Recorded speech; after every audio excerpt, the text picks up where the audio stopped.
جگہ سال چلائیں گے، سال چلایا، کیا استحکام آیا؟ نہیں آیا۔ عمران آئے گا تو استحکام آئے گا۔ تیسرا جو یہ کہتے تھے کہ ہم نے جو یہ قوم ہے اس سے ہم نے اس کا لیڈر چھین لیا، اس کا بلہ چھین لیا، اس کا جلسہ چھین لیا، اس کا بینر چھین لیا، اس کا امیدوار چھپا ہوا ہے، تو کیا اس طرح سے استحکام آئے گا؟ نہیں آیا۔ 8 فروری کو قوم نے اپنا فیصلہ دے دیا۔ 9 فروری کی جو تھیفٹ آف مینڈیٹ ہوئی ہے، اس کے بعد عدم استحکام کی گاڑی پہلے فائبر میل تھی، اب وہ بجلی سے چلنے والی 300 کلومیٹر فی گھنٹہ والی رفتار اس نے اپنا لی۔ تیسرا جو ایشو ہے وہ یہ ہے کہ اس سارے گمبھیرتا میں سے نکلنے کے لیے ہمیں پہلے آئیڈینٹیفائی کر کے کارروائی کرنی چاہیے ان عناصر کے خلاف جن عناصر کی وجہ سے پاکستان عدم استحکام کا شکار ہوا ہے۔ ان میں نمبر 1 جنرل باجوہ اور دوسرا الیکشن کمیشن ہے۔ الیکشن کمیشن نے جس کی 1 سیٹ تھی کے پی میں سے اس کو آدھا درجن سیٹیں دے دیں تحفے میں۔ بھائی یہ آپ کی ذاتی پراپرٹی نہیں ہے، this is mandate of the people of Pakistan.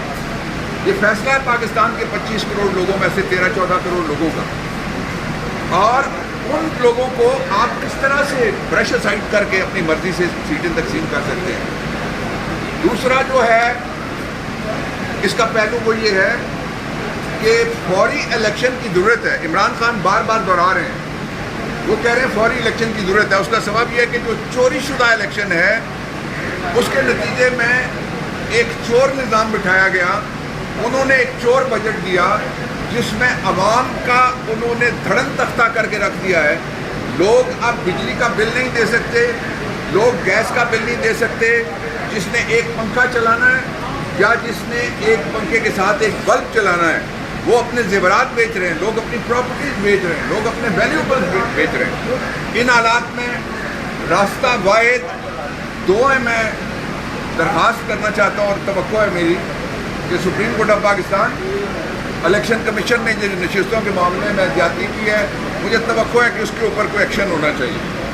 دوسرا یہ ہے کہ یہ ایک ایسا جرم ہے جو ماورائے آئین جرم ہے کہ جو اختیار نہیں ہے، کوئی اگر اختیار استعمال کرتا ہے تو it is not abuse of power, it is not miss use of law, اور یہ مس یوز آف اتھارٹی بھی نہیں ہے۔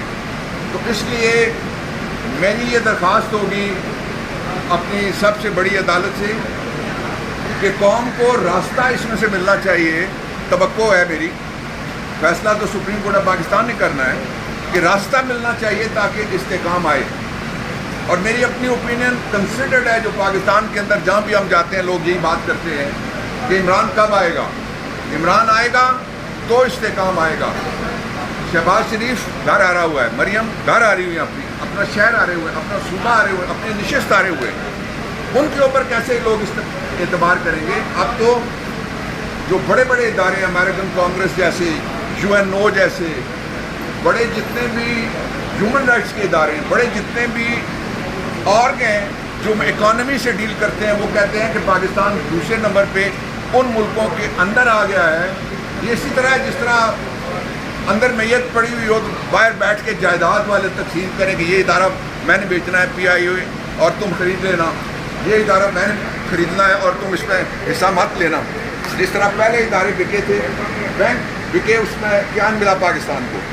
ٹیلی فون کا محکمہ بکا تھا، اس میں کیا ملا پاکستان کو؟ ابھی تک عدالتوں میں کیسز چل رہے ہیں اور پینڈنگ ہیں، پیسے بھی پورے نہیں ملے۔ تو اب بھی ادارے فروخت مت کرو۔